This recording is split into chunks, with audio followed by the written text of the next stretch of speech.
So, hi, Sharon. Lovely to Hi, meet Bonnie. you. How are you going? You too. How's New South Wales Good. today? It's lovely. It's really, really hot, but it's nice. I actually down to the beach for a swim this morning, but all the beaches are closed because they had that big shark attack All yesterday. right. But I Oh, managed to get a swim in one of the pools. So that was a nice start to the day. But, Sydney's getting back to normal. So it's pretty okay. busy out there. Oh, that's so good. Um, okay, well, we'll just start. Okay. Um, so, you started your art career at 48. Um, so what did you do before then? And how has that influenced your art?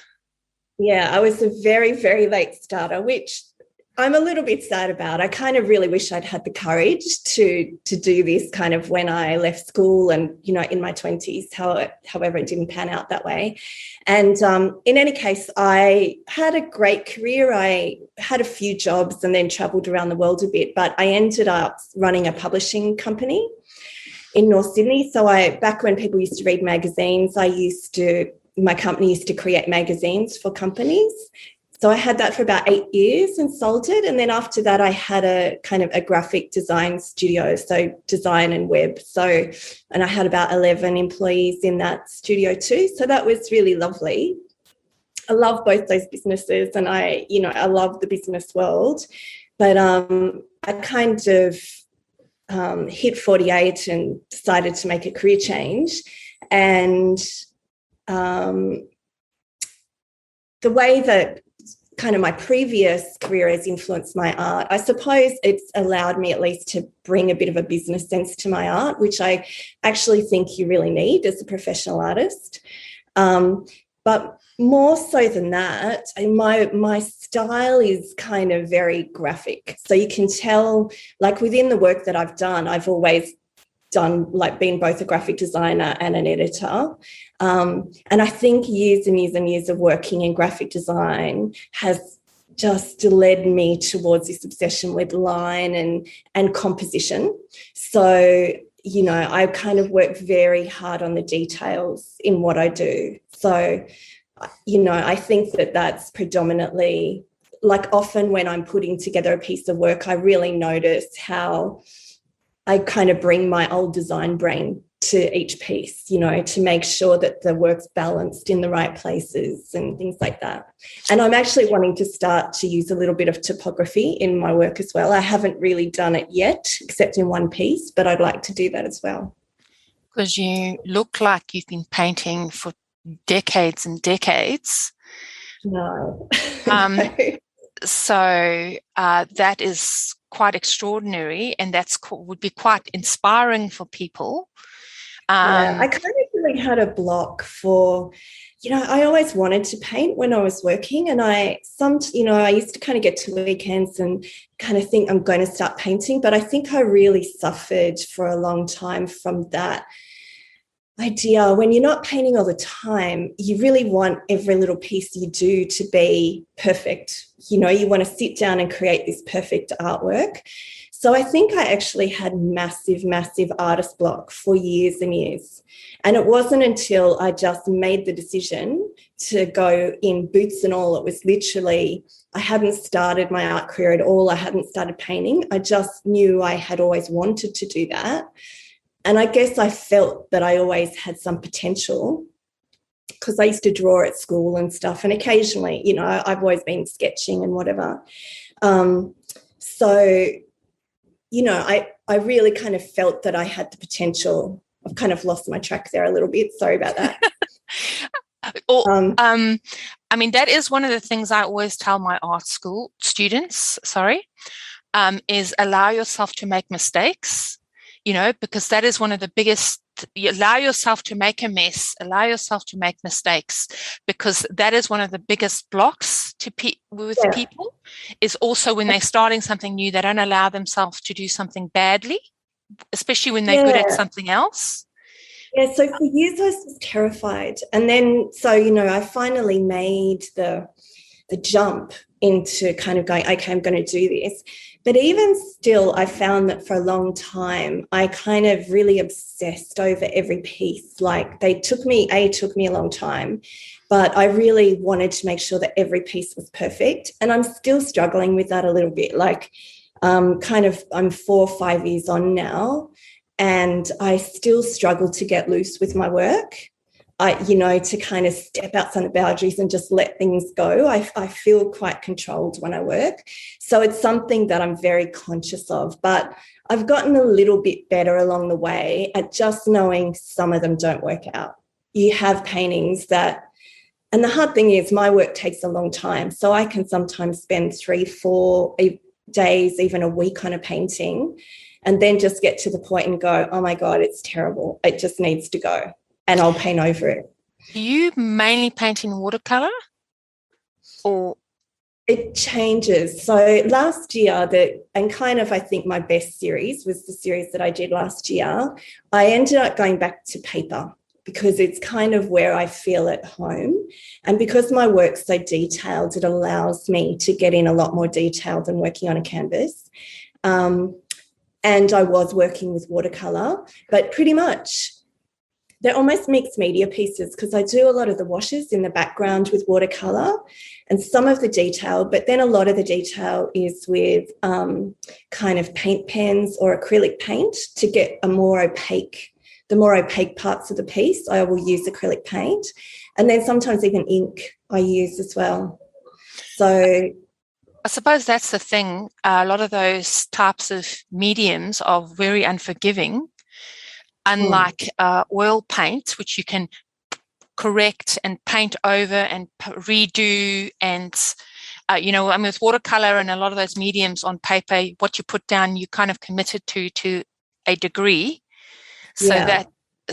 That's true, but I feel much more confident on paper, and I think maybe that speaks to my background in the industries that I've worked with as well. Like I've always been kind of designing and working with paper and stuff. So going onto canvas is always a little bit scary for me. But having said that, I have reworked a lot of canvases that I've worked on, but at the same time, I've ditched a lot as well because my paperwork tend to come together quicker and they're much more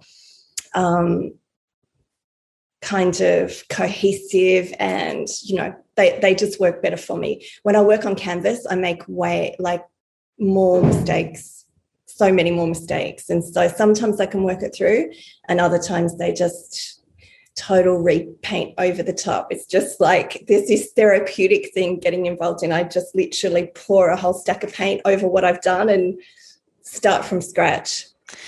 So what actually made you decide to start your art career?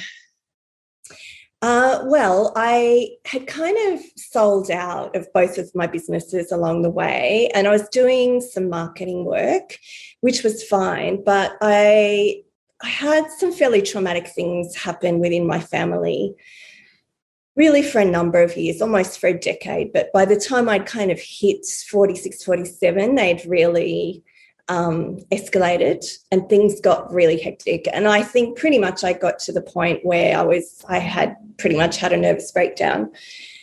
And at that point in time, I didn't really want the stress of going back into a corporate world or starting another business, but more predominantly, it was funny. It just made me totally rethink my world. And I started doing a lot of meditation and just trying to find ways to keep myself calm. And part of that process, I just had this massive realization that life is too short. I'm nearly 50. If I don't paint now, I will never know what I was capable of. And I just always have felt like there is at least one amazing painting inside of me. I still feel it's not here yet and it's coming, but I do. Sometimes I walk into art galleries and I get goosebumps standing in front of some paintings, and I want to make one of those. And that's kind of why I did. I just went, I don't want to spend my life not having done that. I want to have at least one by the time I die.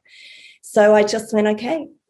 Financially, it was a disastrous decision. For a lot of reasons, it was a crazy decision, but it was just so big for me and important. And, it's been hard since. Like, I've had to still do a lot of marketing work and stuff along the way to make ends meet sometimes.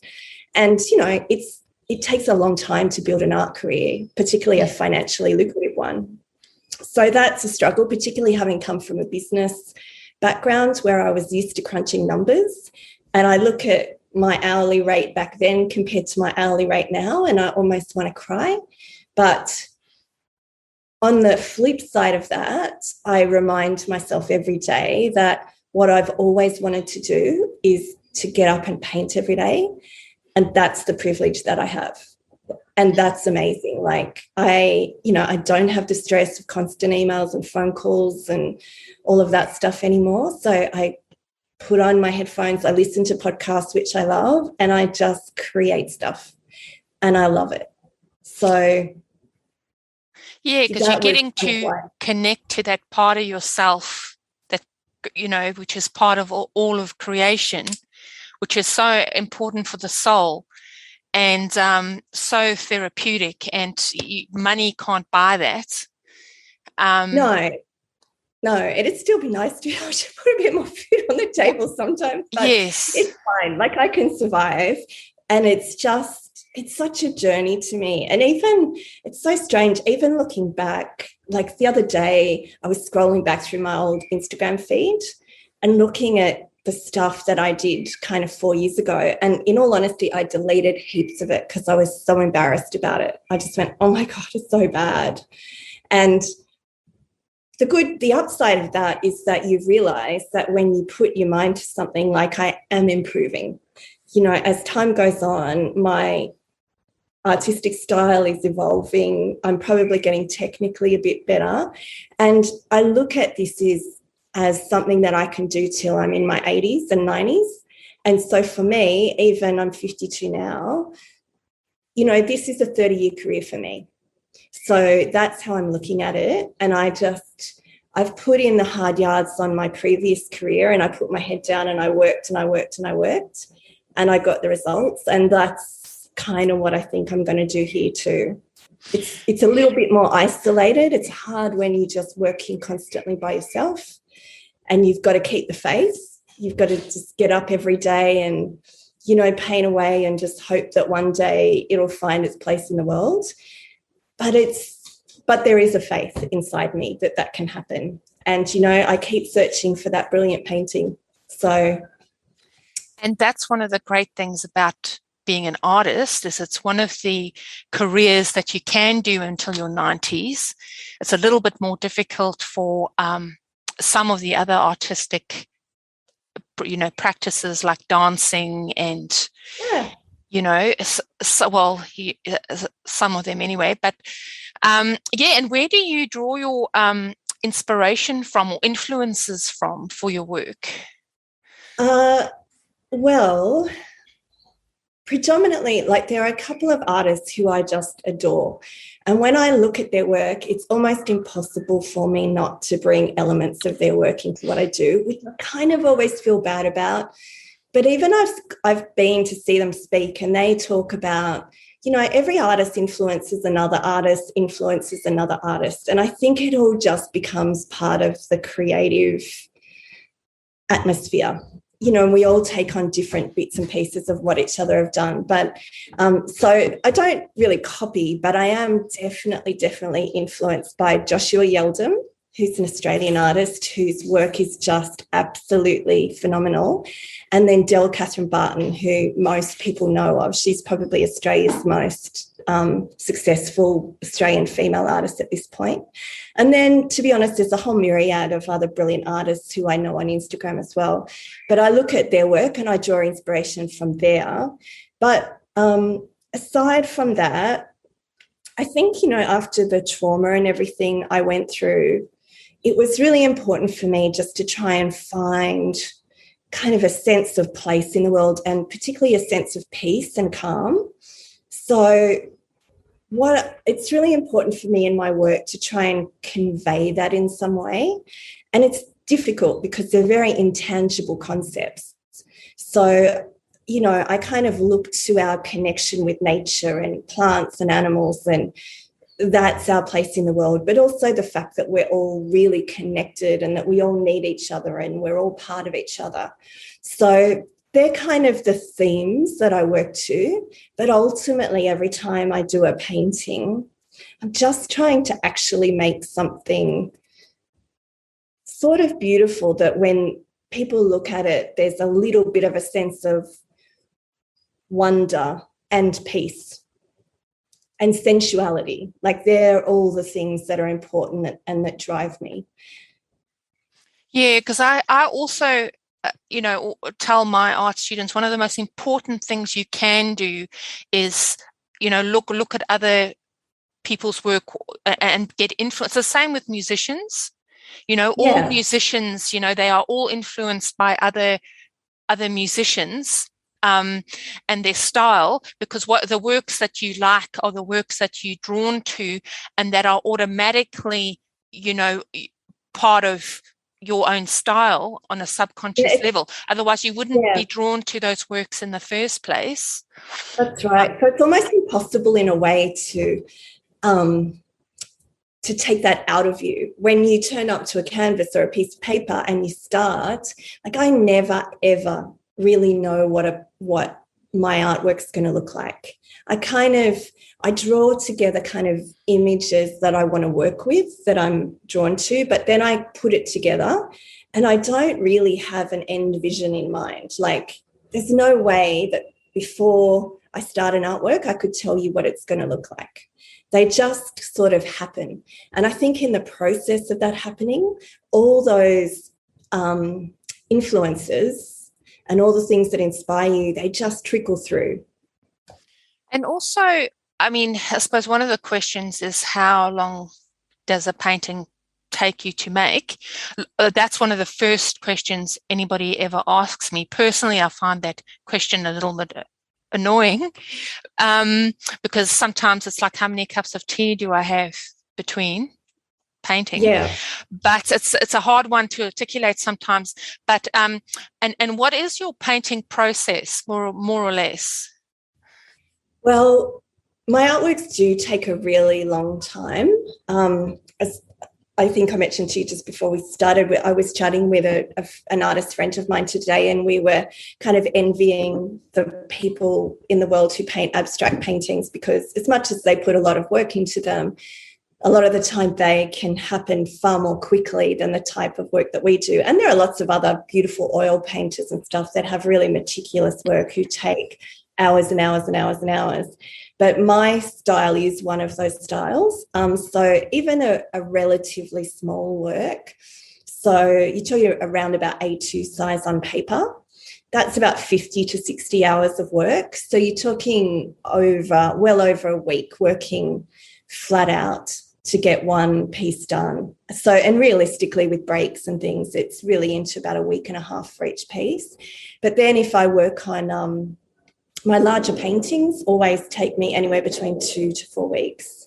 So, because there's a lot of layering involved. So the process that I use is that I generally, because I always paint figurative, I always have figures in my work.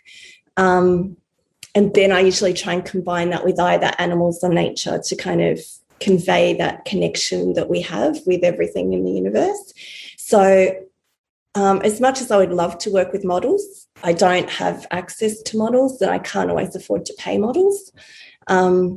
So I often just collect images that speak to me, kind of through Instagram and Pinterest and things like that. So facial images. And then I start there, but I never want to kind of take the image per se. So I'll always change up a lot. So I'm kind of I did a lot of travel when I was younger, particularly through Africa. And I've always loved the whole concept of body expression and showing creativity through how we dress and how we decorate ourselves. So I'll take the central image and then I add kind of layers of pattern to the face, and I add jewelry and I change their hairstyles and those sorts of things. So that's kind of where I start. And then depending on the shape of that image and their expression, then I look to see, what sort of setting I want to put them in and what sort of animals I might be able to include. And then I just kind of work around them. So then when I actually start the work, I always put in like a background colour and a bit of an underdrawing. And then I usually, bizarrely, always start with the eyes. I paint fully the eyes and the face generally before I'll get the whole face there, and then I'll just do little bits here and there for the rest of the work until it all comes together. It's amazing when you work out the hourly rate as how much you'd get for a painting when you sell it, these types of works. On that note, do you sell prints and of your work? Do you sell reproductions of any kind?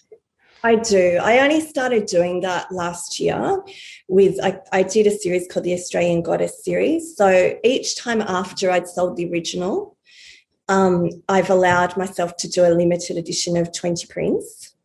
So, and they've sold quite well. Like, I've been really happy because obviously not everybody can afford an original, although I think my work's still relatively reasonably priced. But, more people can afford prints. And that's really nice because I have so many beautiful people who follow me on Instagram and Facebook and that are just madly supportive. And it's so lovely. Like, sometimes they'll buy 3 or 4 prints and then they say such lovely things. And I kind of feel good that, I can cater to that audience, but I just do 20. And they're working well, and that's being able to sell those helps with that hourly rate. It just means that, you do one work and you sell the original, and in all honesty, I don't make very much money on each original. And then I have to go and get it high-res scanned and sometimes framed. They're all expensive things. So, but having the option to now sell prints, so long as they are selling, that does help kind of start to move you into territory where you're making a living as an artist, which is great. One of my struggles was always the art photography. I always used to go to a professional photographer, and that was like the bottleneck of my existence.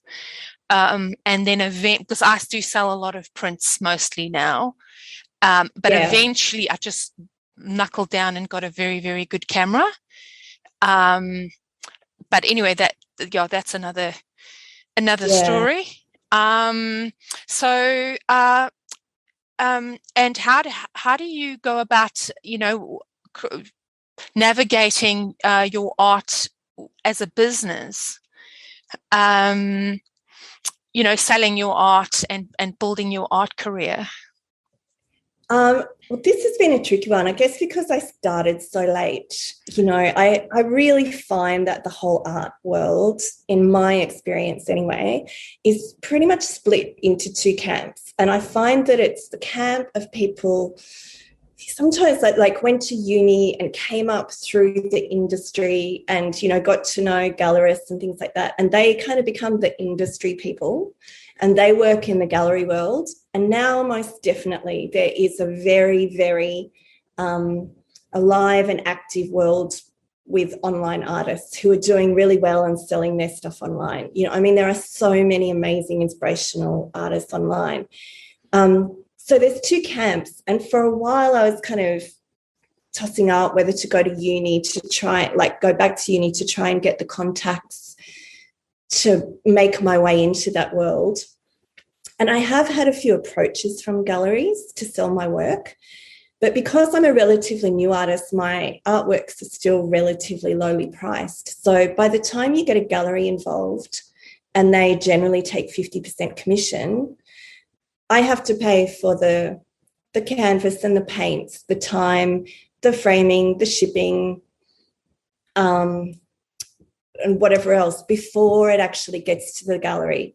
And then they take 50%, which was leaving me with about 25% of what the gallery sold the work for. And it's just, I haven't been able to find a way to make it financially viable to do that. So luckily, I've been pretty successful selling my work on Instagram. it's amazing. I haven't actually had to try very hard. I'm really lucky. A lot of the time when I post my work, I get instant DMs saying, is it available? How much is it? And so that has been amazing. And, you know, I'll continue to do that, but you have to be careful, right? You never know when Instagram's going to change or when those people are going to disappear. So I'm very slowly trying to build up an email list, you know, and I'm not being naive. I know that galleries have a really important function in the art industry. So I would like to look to move up to just start doing bigger work that I can sell at higher prices and potentially working with a gallery. Or even I'm looking at maybe next year. I never really have much stock because when I post stuff to Instagram, it sells pretty quickly. I've never been able to build up a full body of work to have like 10 or 12 paintings ready to go. But I might try and do that this year so that I can potentially go and do the other art fair or one of those shows next year and to see how that goes. So that's how I'm navigating it at the moment. But it's an eternally evolving process. And, you know, there's a lot of self-marketing involved. You're constantly making videos, doing social posts, you know, doing your emails. There's a lot of work involved, as any artist knows. So it's okay for me because I've got a background in marketing, so that's all good. But it takes time, and it's hard to find when you're making artwork that takes a lot of time. So, you know, subsequently, this career takes just as much time as my old careers running businesses. And Instagram's constantly changing its algorithms according to the percentage of people that see your work. And yeah, it's quite, as you say, evolving and changing. And, you know, it is hard for art because a lot of artists are not naturally marketers or good at marketing. Yeah. So I suppose you do have that advantage on some level. Yeah, I mean, there are a lot of artists out there that are doing a way better job than I am. But, you know, I have come to learn too. You kind of come into this fairly naive. As I've kind of watched different artists, I've come to understand that the ones out there who are doing exceptionally well have a whole team of people working for them. They have teams of people who are helping them create their artworks. They have teams of people, you know, who are doing all their packaging and marketing and shipping. And so, you know, when you're a one-man band, even, you know, a day packing up artwork to send it out, that can, like, by the time you go and find a box to fit it and you get it in the bubble wrap or you find a blanket to put around it and you schlep it to the post office, you know, that's hours out of your day. So stuff like that takes a lot of time. But look, it's like being in any business. You just have to keep refining it. And when the time's right, you get help. But, you know, you have to try and be clever about it. And artists need to make money too. So we've got to look at the sums and understand what we're doing, where we're making money, you know, and the things that aren't working for us.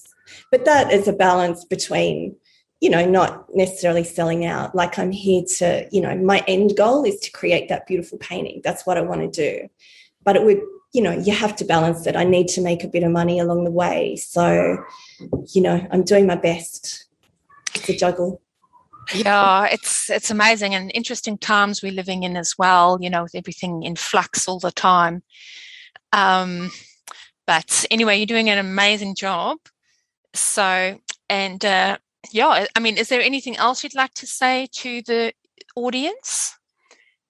Not really. Only other than, you know, if I could say anything, it would be that if you have a love and a passion for art, two things. If you've got artist block, try Julie Cameron's The Artist Way, because that's amazing. It's not actually what I used the second time around to get moving, but sometimes you just got to let go and just start creating and know that you're going to have ones that, so many works that fail.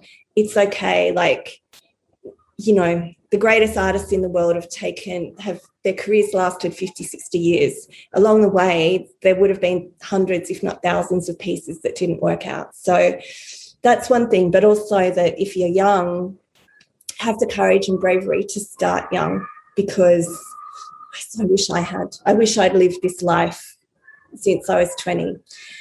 having said that, hopefully I get to live it now till I'm 80. So, yeah. That's just amazing. And life starts at the end of your comfort zone. You know, get into those uncomfortable places, you know, also where you feel stressed, you know, about starting something you're not good at first. Otherwise, you can regret it. Yeah, So, and I think, you know, it's a big thing for people to start art careers, and we can find a lot of obstacles. You know, there can be an endless amount of obstacles. Oh, it's like, I'll start when I've got the right space. I'll start when I've got enough money. I'll start when I've got enough time. I'll start when I think I'm good enough. There's never going to be a day when all of those things come together. You just actually have to start. Just start now and just do something, and then tomorrow do something else. And eventually they will turn into a body of work, and it'll change, and you'll get better and you'll learn things. But yeah, just kind of ignore the obstacles in a way. I mean, don't go homeless and foodless, because that's not good. But apart from those things, just don't worry about the rest. You know, put your head down, just do good work, and there's always a way. So thank you so much, Sharon, for joining us today. And I'm sure everybody got so much inspiration out of what you had to say and seeing your work. So hopefully chat to you again soon. Yeah, you too. Lovely to meet you, Bonnie. And I love your work and I love what you do. So thank you so much. Thank you. Okay. Bye. See you later. Bye.